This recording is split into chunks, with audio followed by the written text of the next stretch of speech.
வணக்கம். திண்ணைக்கு வந்த எல்லாருக்கும் என்னுடைய அன்பான வரவேற்புகள். இன்னைக்கு திண்ணையில நாம ரொம்ப பிரமாதமான ஒரு பாயசம் செய்முறை பார்க்க போறோம். இது விசேஷ நாட்கள்ல செய்யறதுக்கு ரொம்பவே நல்லா இருக்கும். வழக்கமா அரிசியோட தேங்காயை அரைச்சு இந்த பாயசம் பண்ணுவாங்க. இன்னைக்கு நம்ம அரிசிக்கு பதிலா சத்தான சிறுதானியம் ஒண்ண சேர்த்து இந்த பாயசம் பண்ண போறோம். ரொம்பவே பிரமாதமா இருக்கும். இப்ப நம்ம நேரடியா செய்முறைக்குள்ள போலாம். இந்த செய்முறைக்கு நாம எடுத்திருக்கிறது வரகரிசி. இந்த பாயசத்துக்கு நாம பால்ல தான் வரகரிசியை வேக வைக்க போறோம். இப்ப நான் 1.5 கப் அளவுக்கு பாலும் 1/2 கப் அளவுக்கு தண்ணீரும் சேர்த்து முதல்ல இந்த பாலும் தண்ணீரும் சேர்ந்த கலவையை கொதிக்க வச்சுக்க போறேன்.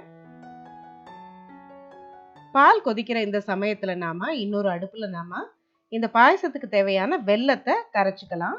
இப்ப நான் 100 கிராம் அளவுக்கு வெல்லம் எடுத்து அதை 1/2 கப் அளவுக்கு தண்ணீர் சேர்த்து கரைய வைக்கிறேன். இப்போ இந்த பாயசம் பண்றதுக்கு நாம 1/4 கப் அளவுக்கு வரகு எடுத்துக்கலாம். இந்த வரகை 2 தடவை தண்ணீர்ல கழுவிட்டு நல்லா சுத்தம் பண்ணி வச்சுக்கலாம். வரகரிசி ரொம்ப சீக்கிரமாவே வெந்துடும். அதனால இதை ஊற வைக்கலாம் தேவையில்லை. கழுவி தண்ணீரை வடிச்சு தயாரா வச்சுக்கலாம். இப்ப நம்ம பால் கொதிக்க ஆரம்பிச்சிருச்சு. இப்ப நாம சுத்தம் பண்ண இந்த வரகை கொதிக்கிற பால்ல சேர்த்துக்கலாம். இப்ப நாம 1/4 கப் வரகு எடுத்திருக்கோம். அதுக்கு 2 கப் அளவுக்கு பாலும் தண்ணீரும் சேர்த்து எடுத்திருக்கோம். இப்போ நாம இந்த கலவையில 1 டீஸ்பூன் அளவுக்கு நெய் சேர்த்துட்டு மூடி வச்சு நாம வேக விட போறோம். இப்ப நான் மிதமான தீயில வச்சு ஒரே ஒரு விசில் வச்சு எடுத்தேன். இப்போ உங்க குக்கர்ல வரகரிசி வேகிறதுக்கு எத்தனை விசில் வச்சா சரியா இருக்குமோ அந்த மாதிரி வச்சு வேக வச்சு எடுத்துக்கோங்க. இப்ப வரகரிசியை வேக வச்சாச்சு. இப்ப நம்ம தேங்காய் பாயசத்துக்கான தேங்காயை தயார் பண்ணிக்கலாம். இப்ப நான் 1/2 கப் அளவுக்கு ஃப்ரெஷ்ஷா துருவின தேங்காய் துருவல் எடுத்து அதை கொஞ்சமா தண்ணீர் சேர்த்து இப்ப நான் நல்லா அரைச்சு எடுத்துக்க போறேன். இப்ப நான் ஒரு 3 டேபிள் ஸ்பூன் அளவுக்கு தண்ணீர் சேர்த்திருப்பேன். இப்ப தேங்காயை நைஸா அரைச்சு எடுத்தாச்சு. இப்ப குக்கர்ல வரகரிசி எப்படி வெந்திருக்குன்னு பார்க்கலாம்.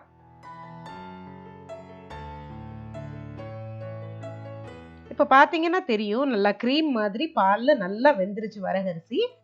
தேவைப்பட்டா இந்த வரகரிசியை கொஞ்சமா மசிச்சு விட்டுட்டு நாம அரைச்சு வச்சிருக்கிற தேங்காய் விழுத பால்ல வெந்த வரகரிசியில சேர்த்துக்க போறோம். அடுத்ததா கரைச்சு வச்சிருக்கிற வெல்லத்தை இப்ப வடிகட்டி இதுல சேர்த்துக்கலாம். நாம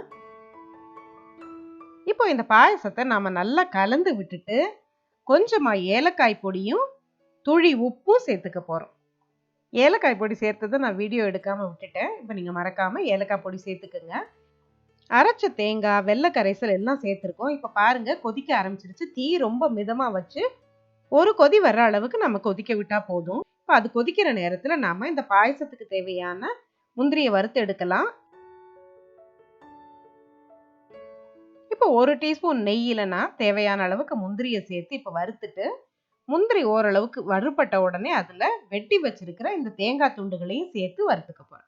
இப்ப ரெண்டும் சேர்ந்து நல்லா பொன்னிறமா வறுபடுற அளவுக்கு வறுத்துட்டு இந்த முந்திரியையும் தேங்காயையும் நாம கொதிச்சிட்டு இருக்கிற பாயசத்துல கலந்துக்க போறோம். இப்ப நான் அடுப்பை ஆஃப் பண்ணிட்டேன். அருமையான பாயசம் நல்லா கிரீமியா தயாராயிருச்சு. இதை விட தண்ணியா வேணும்னா நீங்க பாலோட அளவை இன்னும் கொஞ்சம் அதிகமா சேர்த்துக்கலாம். இந்த செய்முறை உங்க எல்லாருக்கும் பிடிச்சிருக்கும்னு நினைக்கிறேன். இந்த செய்முறை உங்களுக்கு பிடிச்சிருந்தா சேனலுக்கு நீங்க புதுசா வந்திருந்தீங்கன்னா மறக்காம சேனலை சப்ஸ்கிரைப் பண்ணிக்கோங்க. இன்னொரு நல்ல செய்முறையோட அடுத்து ஒரு பதிவில் சந்திக்கலாம். நன்றி.